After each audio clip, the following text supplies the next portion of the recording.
সন্তান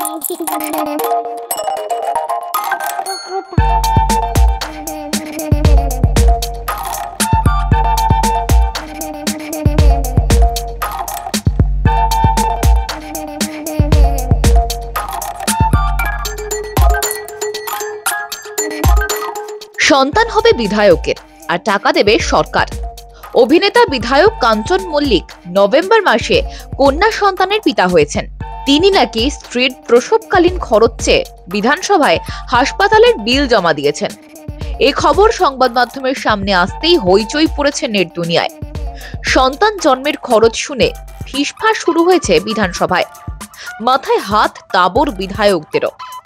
সন্তান জন্মের জন্য হাসপাতালে খরচ হয়েছে 6 লক্ষ টাকা।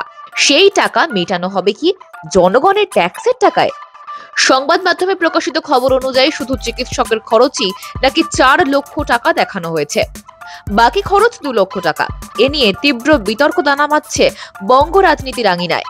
যদিও একটি বাংলা বৈদ্যুতিন মাধ্যমকে কাঞ্চন বলেছেন তিনি কোনো বিল জমাই দেননি, যদিও এরপরেই বলেন যদি বিল তিনি জমা দেন সেই বিল তার কাছে রয়েছে।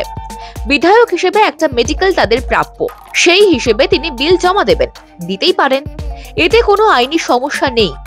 কিন্তু সেই বিলটা কত সেটা একান্ত তার ব্যক্তিগত বিষয়। কিন্তু প্রশ্ন হচ্ছে বিধানসভায় বিল জমা দিলে সেটা কিভাবে ব্যক্তিগত বিষয় হয়? কারণ টাকা তো জনগণের ট্যাক্সের। পশ্চিমবঙ্গ সরকার কিংবা বিধানসভা তো আর টাকা ছাপায় না, জনগণের ট্যাক্সের টাকায় রাজ্য চলে। আরেকটি বিষয় হলো নৈতিকতার। অভিনয় এবং বিধানসভার ভাতা কি তার কম পড়িয়াছে যে সন্তান প্রাপ্তির খরচও বিধানসভার তহবিল থেকে নেবেন? যাই হোক, তিনি প্রথম বিধায়ক নন যার বিল মেটাবার আবদারে বিতর্ক হয়েছে বিধানসভায় কিংবা জনমানুষে। সূত্রের খবর, বিধায়কদের ক্ষেত্রে একমাত্র চশমার বিল ছাড়া কোথাও কোনো ঊর্ধ্বসীমা নেই। যদিও কাঞ্চন প্রসঙ্গে স্পিকার বিমান বন্দ্যোপাধ্যায় জানাচ্ছেন গোটা বিষয়টি তার নজরেও রয়েছে। তিনি সব নথিপত্র বিচার করে তারপরেই সিদ্ধান্ত নেবেন। এর আগে 2015 সালে এক বিধায়কের চশমার বিল জমা নিয়ে বিতর্ক হয়েছিল। লক্ষাধিক টাকার চশমার বিল জমা দিয়েছিলেন সাবিত্রী মিত্র। সরকারি স্তরে অনুমোদনও নাকি পেয়েছিল সেই বিল।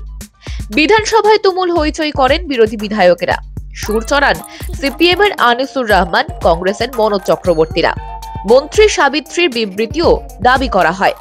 সমালোচনার মুখে পড়ে মুখ্যমন্ত্রীর সঙ্গে কথাও বলেন সাবিত্রী। সূত্রের খবর, মুখ্যমন্ত্রীর কাছে নাকি ধমক খেয়ে নিজের বিল তাকে নিজেই মেটাতে হয়। এরপর চশমার বিল নিয়ে গাইডলাইনও ঠিক করে দিয়েছিলেন স্পিকার।